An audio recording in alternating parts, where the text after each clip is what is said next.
Hi, and welcome to All Things Vocal. I am beyond thrilled to have today as my guest a woman whose accomplishments will blow your mind, because they do mine. She goes by one name, Lachi.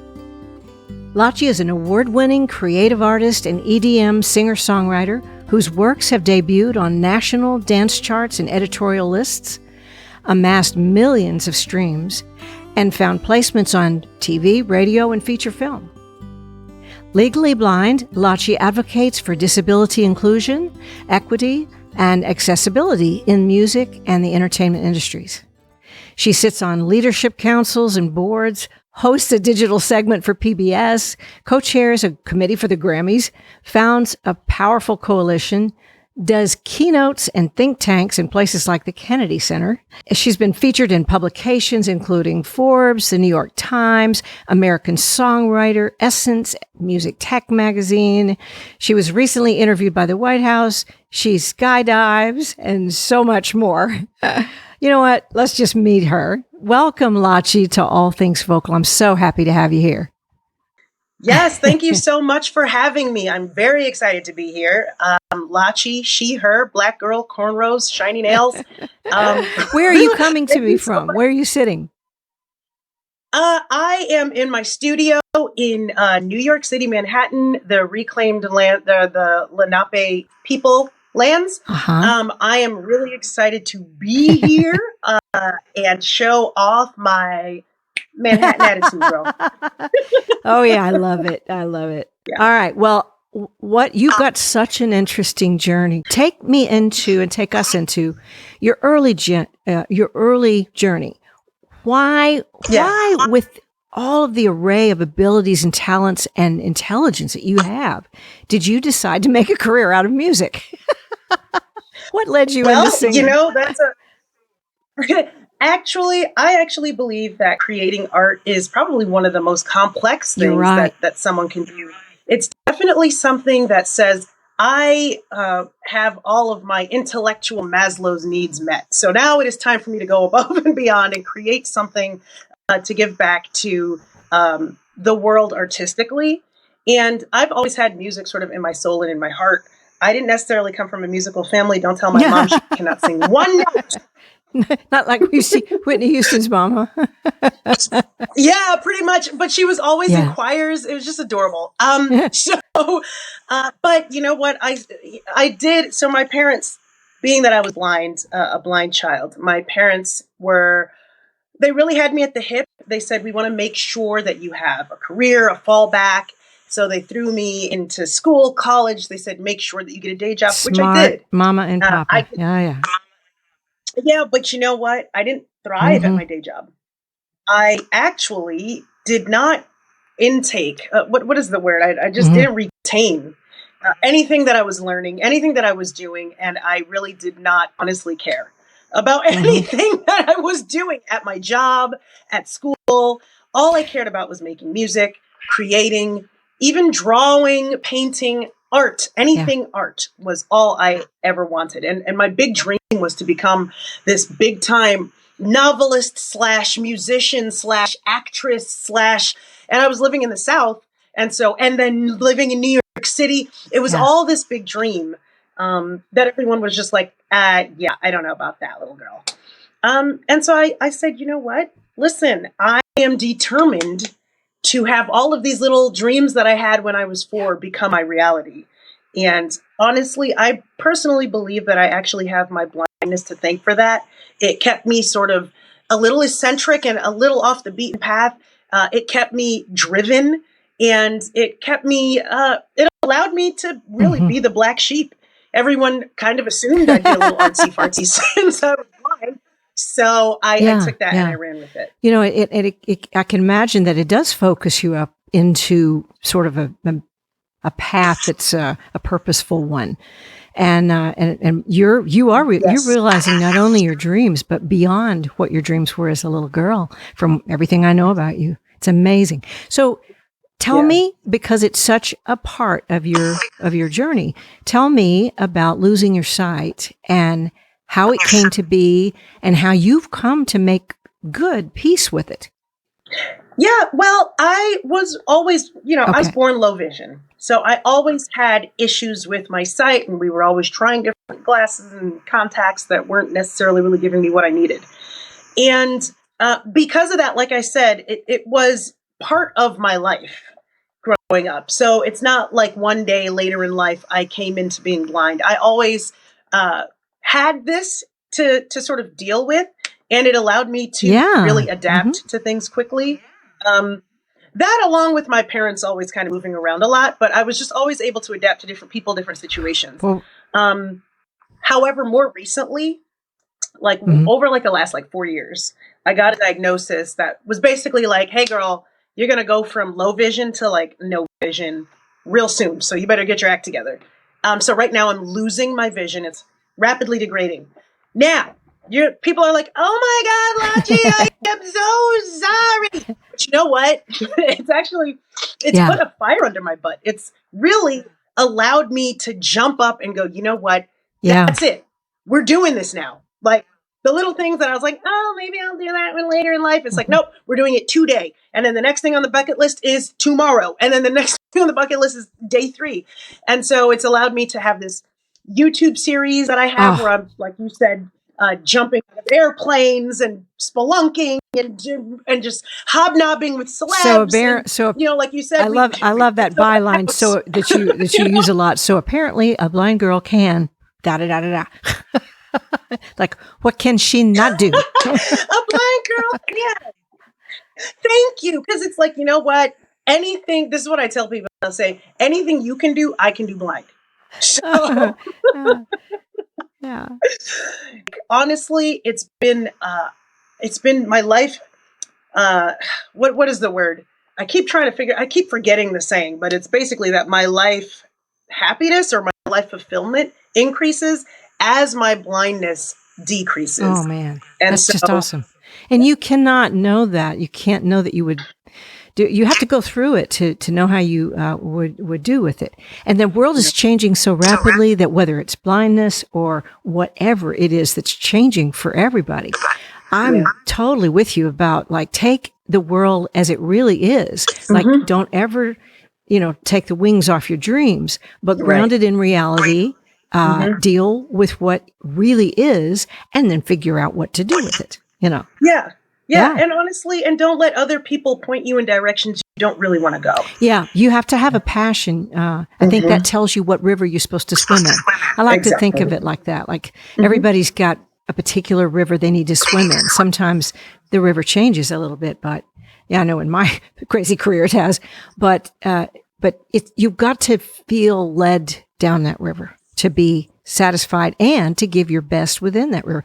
There's an old adage that says your vocation should be where your passion meets the world's needs. Yes, exactly. Mm-hmm.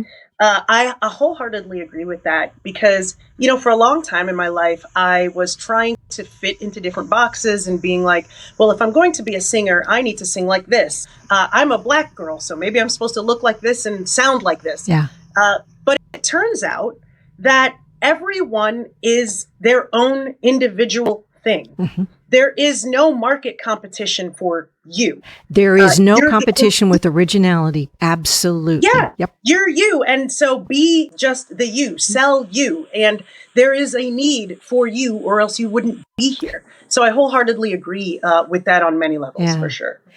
All right. My research tells me that you're an activist intent on changing the world from within, meaning very Yes. practically changing the world, not just griping about it. I love that so much. Mm-hmm. Okay. And indeed, you've gotten, as you say, on hot seats and on boards positions that come with power to make a difference. I'd love to Yes. hear about the coalition that you founded that you call RAMPed. That's a cool Yes. acronym which stands for Recording Artists and Music Professionals with Disabilities. RAMPed. Yes. That reaction is exactly what I want. Cool. You got it. Yes. Yeah. Well, you know what? Listen, so I am a recording artist and music professional with a disability. But if you see me, you think, wow, she is super accomplished. She has a lot going on. She's a professional. To a lot of folks in the non-disabled world, they look at me and they go, wow, she's the only one I've ever seen, or wow, and the truth of the matter is that I have tons of friends and colleagues who identify as having a disability, a rare disease, deafness, neurodiversity, that are accomplished musicians that have millions of streams as well, that have placements, that have played with other famous people, or are big names themselves. And they're not, a lot of them are afraid to come out and be open about it. Or others are afraid to be proud of it. So they don't even let people know their accomplishments. They hide behind them because they feel that they need to just be thankful, or they'll come off as, this way or that. In my day, back when, it's not that way anymore, thank God, but a recording artist wouldn't tell anybody that would take it to the public that they were taking vocal lessons, because they were supposed to be, just naturally pop out of the womb being able to do what they do, and not ever experience any vocal damage or anything like that. And now, thank goodness, it's not that way. People are being more authentic, and that's a good thing, isn't it? It is a very good thing. And I mean, that's what Ramped is about, allowing people to be able to be themselves, be proud of themselves, and to come out loud and proud. We advocate for accessibility. We advocate for uplifting disability culture. I mean, listen, I am very proud of being blind. I'm very proud of being a Black woman.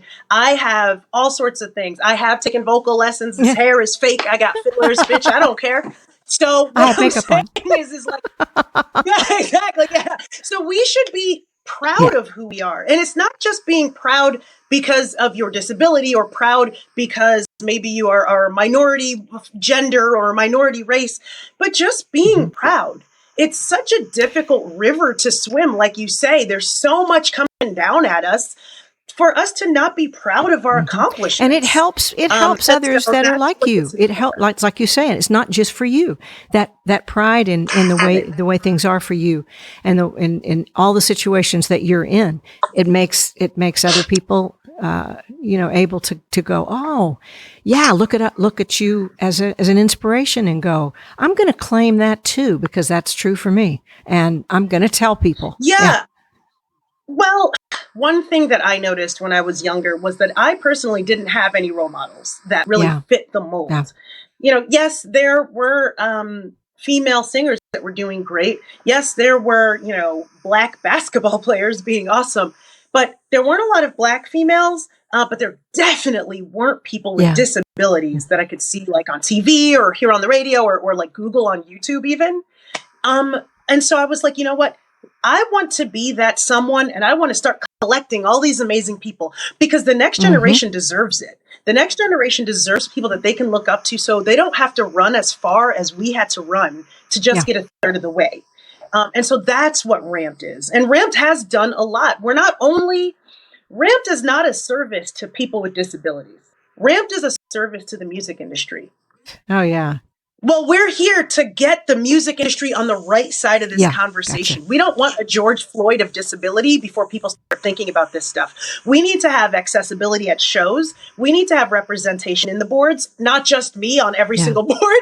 We need to have, captions for people who are hard of hearing. We need to have descriptions for people who need it because of vision loss. And we just need to consider universal design, because it turns out that things that are designed universally are amazing for everyone. Amazing for everyone. Did you know that text messaging was created by a deaf couple so that they can communicate from afar? Wow. And now we use it so much that it's like commonplace. Oh my goodness. But it was originally made for disability. So once we start making things with disability in mind, it's only better for everyone. I never even thought about it before, really. But Andre Bocelli is blind, and you just sort of take that for granted. Where would we be without Andre Bocelli in the world? I myself would be a poorer person. I mean, at the end of the day, Demi Lovato is legally blind. Billie Eilish has Tourette's. I mean, these folks are out here and they have disabilities, and they'll mention it in quick passing in a byline. I'm out here trying to make them say it more. And I understand that they don't want to be defined by their disability, but that's different. I mean, I understand that. But trying to hide it because they think it might make them less than is what you're against, right? So I don't believe anyone should hide any part of themselves, because I recognize that the more you're open about yourself, the prouder you get to be. Now, I'm a little different. Some people may say, because I'm here to celebrate my disability. So I don't say that I'm a musician who happens to be blind. I say that I am a musician who identifies as blind. I want people to define me by the things that I am. I walk into a room Lachi first. I walk in black first, female first, disabled first, loudmouth first, all the things I am, because why should I? There's no order. All of these things that I am are at the same level when defining who you're who right. When I think about defining you by your disability, I think about limiting you by your disability. And so I think you're turning that whole idea of defining yourself as a disability on its ear. Yeah. Yes. Because listen, a good friend of mine, Galen Lee, she and we formed Ramped together. She co-founded it with me. And one of the things that we spent a long night discussing this, but disability as a culture, disability culture, celebrating disability is something that really hasn't been done. We have the drag movement and the LGBTQ movement, where it has become a culture that folks want to be a part of. Folks want to support. We see the rainbow flags being put up at restaurants saying you're welcome here. We see people wanting to express them. We see people going, well, I guess I am a little gay. Everybody wants to be a part of the culture. We want to start celebrating disability culture, because we all come in different bodies. We come with different minds, and those different shapes and forms that we come in affect the way we're we all create. limited in some way. A certain. Yeah, exactly, like Galen. So she has brittle bone syndrome, and so she plays her violin in a very different way than someone who doesn't have it. And because of that, her music is a certain way. And so why not celebrate that instead of trying to say, oh, well, it's different. No. It's different because of the way that and you she learn is. things that you don't learn any other way. I've got Crohn's disease. It's completely inactive and has been forever. But when my son was born, I was in the hospital 3 months, intensive care 7 weeks, and lost an octave and a half of my vocal range from the endotracheal tube. That's why I'm a good vocal coach. I know what it feels like. And of course, I got it all back, but I was told I probably wouldn't. But I luckily I got it all back. But I know I can work with other people who have those issues. And in the old days, I think I wouldn't tell anybody, But now I realize what a service it is for people to know. Exactly. And it's so freeing to be someone. Let's say someone's in the crowd, in the audience, in the background, that hears your story, and then they get to go, oh crap, really? I can just I've got no excuse okay with myself. Yeah, it's like I can be okay with myself. She's okay with herself. I get to be okay with myself. All right, you're hosting a very special series that I've watched some of on YouTube, blowing my mind. I have to read this as seen in the LA Tribune, okay? Okay. Offbeat, which is the name of your series, is an award-winning YouTube series documenting Lachi's journey from low vision to no vision, crossing off bucket list goals, and speaking with top influencers, it's a tongue tangler, like Haben Girma, Molly Burke, and you just got tongue tanglers all over the place, and Lucy Edwards. Lachi also sits down with counterculture celebrities, with political figures, major companies, and national foundations with an aim to mainstream underrepresented cultures. The first episode I watched had you skydiving. What a way to start it. Tell us about this crazy series. This series has been so much fun. We actually started it during the pandemic. Wow. But we wanted to really bring fun to the fact that I'm losing Oh, and my he's vision. great fun. Yeah. Well, because you know what? When I got the diagnosis, I immediately thought, how can I capitalize off of this? Like, it was my first thought. How can I That's use the Lachi this? entrepreneur thing. Yes, Wow. I exactly. love it. But it's first of all, everyone, if you want to just randomly talk to celebrities, just get a series together, because everyone just was like, yes, sure, I'll be on it. And so it's been a lot of fun. Like I said, it's allowed me to meet a bunch of people, but it's also been really putting a fire under my butt, under your fire. To get out and do these things. And I think the best part about the series is just what I hear from folks who've watched it going, wow, you really make it so that I am not, I'm proud to be who I am. Especially folks in the blind or low vision community. I get a lot of letters of people going, well, I would never skydive, but I'm really glad that you did. It's really opened my eyes. I've got to tell you, after I watched that, I went to my husband and said, did you ever think about riding in a hot air balloon? Because skydiving wasn't it, but hot air balloon we could do. So I don't know. That's to be thought about. But anyway. Yes. Yeah. You're a great host. You're great with people. I mean, that's a skill that is not, not everybody has, to be on camera and just make that connection with people in the camera so well. So. Yeah, well, thank you for saying that, because actually that series was what got me the PBS gig I got. So I was like, whoa, they saw that and they were like, they contacted me from that series. The American Master series, right? Renegade. Tell me about it.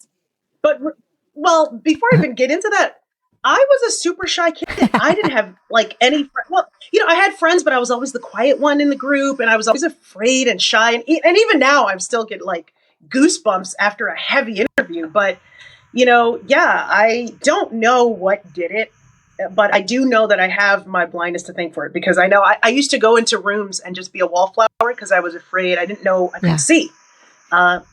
But now I just go into rooms and I go, I'm blind. If anyone can see my hand, shake it. Wow. So, but the PBS series was a lot of fun, namely because we were highlighting folks with disabilities who are amazing. And I got to be the one to do it. To tell that story. We told the story of Kitty O'Neill, who's a deaf race car driver, a stunt woman, and all of that. And it was just really fun. They wanted me because they saw that obviously I had a disability, so it helped with the authenticity. But also because they needed you to be able to talk. Yeah. So it was definitely an honor, and a big shout out to Day Al Muhammad. She's the director. She's also blind as well. And Amanda Gordon, who is deaf. So our crew was deaf and blind. So it's great. Wow. Yeah. It was a really great experience. Oh, you want another cool thing? My whole team is deaf and blind for the most part. My team. So my manager is blind. My ops guy has a neurodiversity. My literary agent is deaf. My assistant is blind. And then everyone else in my team is within the disability. Practice what you preach. So just the whole thing, girl. We ain't playing. Oh my gosh, that's incredible. All right. You are not the norm, but you are fully human. Check your pulse. I don't think there's electricity down there. I think that it's frequencies, but not electricity. Okay. Where others get stopped seems to be right where you begin your best work, Lachi, and where you get inspired. Where do you get that inner strength? What would you say is your North Star? Ooh. Wow, that's so cool. That is a very good way of putting that question. So it's interesting that I don't often get that question. But I think that really what it is that I am what I call a triple threat. Well, while I can sing, dance, and I guess act, that's not what I mean. I mean, I am Black. I'm a racial minority. I'm a gender minority, and I have a disability. And, it takes a lot to be able to be when you're those three things, especially in American society. there's a, you know, there are so many double standards, there are so many double negatives, there are so many double thises and double that's that get thrown in your way all the time. And like, for instance, just trying to live and operate in the workplace as a Black woman was very difficult. You know, people would say, would assume I'm aggressive, right? When I'm just like a pretty happy-go-lucky person. And so I would find myself in two different worlds trying to figure out, how do I, you know, navigate this? And so what it ends up making you do is become very, very good at creative thinking, at making up option C that doesn't exist. And when you become that person that can always see an answer outside of the box, you know, you're no longer really driven. It's who you just are. Yeah. part of your norm. It just becomes who you are. So when people go, Lachi, you're so driven, you're so determined. It's like, no, I'm just, you know, I'm just vibing. You're following your North vibe. Star, which is that call. People get confused about what art is supposed to do. And my suggestion is that it's supposed to deliver messages that get responses. And when that's what you're doing with your work, you're delivering messages and you expect a response back. Whether or not you get it from the person you're looking to, you might get it or looking at from somebody that's listening in or watching from the side. But that focuses you. That keeps you from having stage fright. And that even keeps us out of depression because it's no longer about us. It's no longer about us. And then the joy comes through. It's the funniest thing. When we are giving out, what we're giving out runs through our bodies and our psyches and our minds, and we become valuable. And in being valuable, we become satisfied. Does that make sense? I agree, because at the end of the day, you know, we're a vessel. Artists are a vessel, right? And I think that, you know, what gets me excited about art, and especially marrying it with my activism, is that, you know, it all depends on the intention of why you're creating the art. For me, I love to give voice to that thing that someone didn't know they could say. That. That's an emotion that they didn't know that they could feel, and that they didn't know that they were allowed to say, allowed to feel.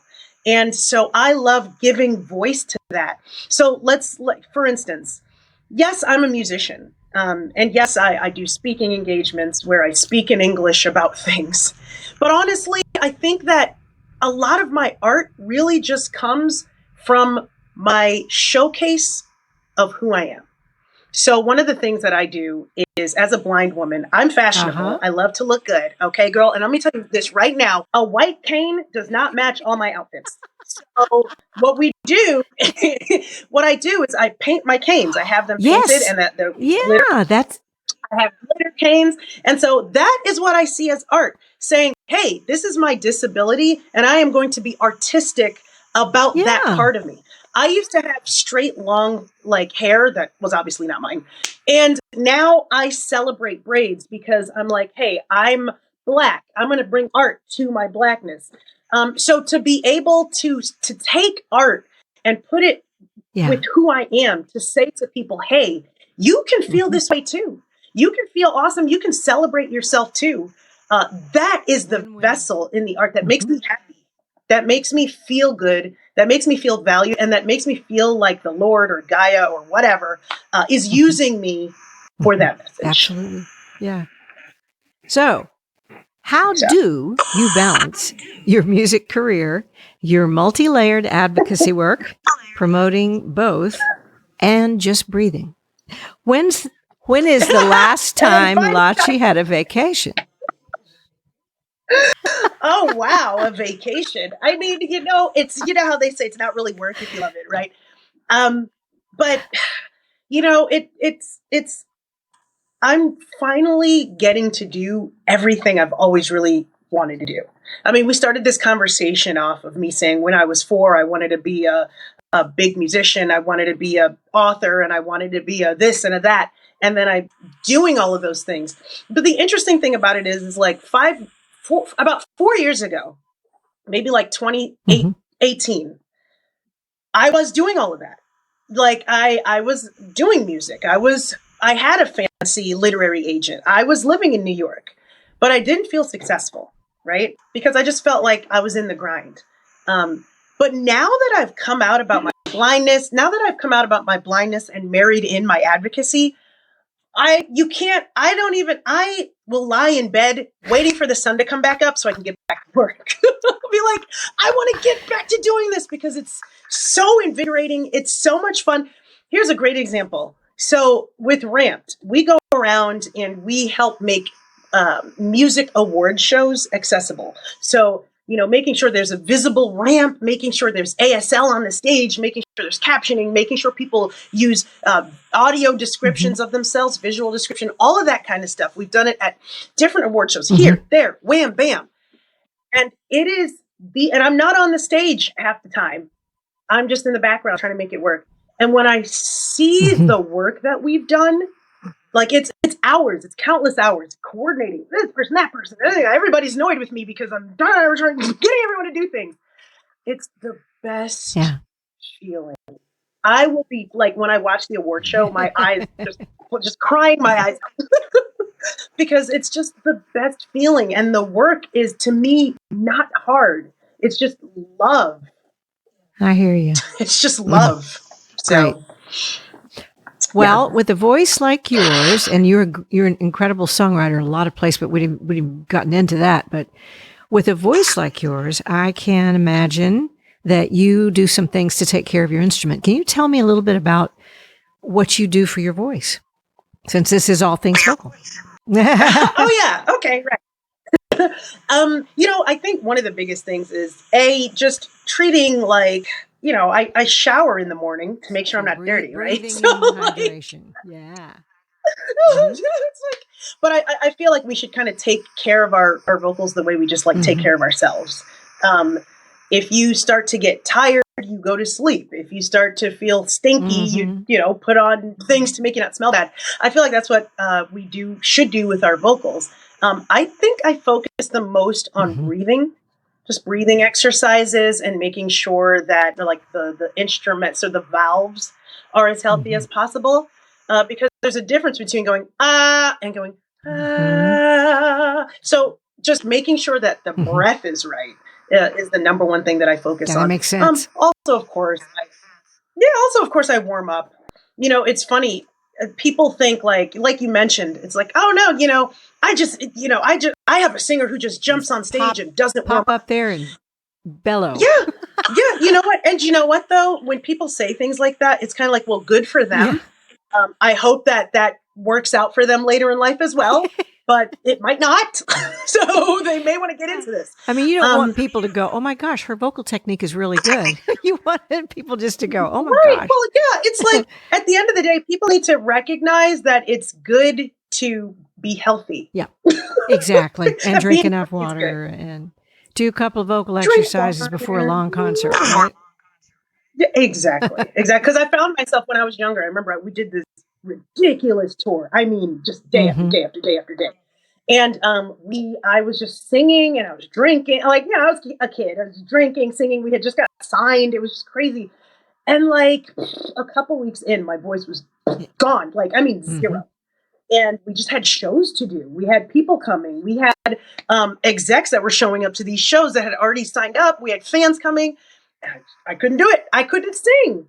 And so that was an early lesson learned where it was like, oh, wait. So you mean I gotta be responsible? Job security for me, girl. So I encourage folks to don't be dumb, guys. Just work on it. Well, Lachi, you are such a light out there, and I'm so glad to meet you. Where can we find you and all you have going on? I know I've got a couple of links here. So go ahead, tell us. Well, if you're looking for all things Lachi, you can find me at Lachi Music. That's LACHIMUSIC. That's Instagram, Twitter, Facebook, YouTube, TikTok, all the places. And then on my website as well, where you can find my later shows. But you can also, I would encourage folks, whether you have a disability or not, to check out ramped.org. And you can sign up there for our mailing list. You can sign up there to get more involved.